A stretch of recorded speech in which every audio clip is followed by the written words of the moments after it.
You might have seen numerous basil pesto recipes, but this one's a little different and delicious. Let's get into it.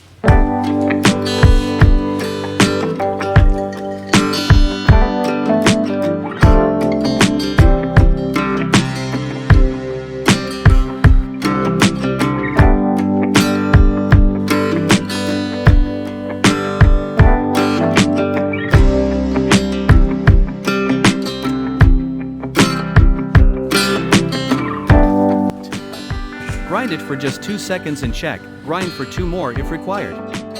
Remember, we want a chunky texture and not a fine paste.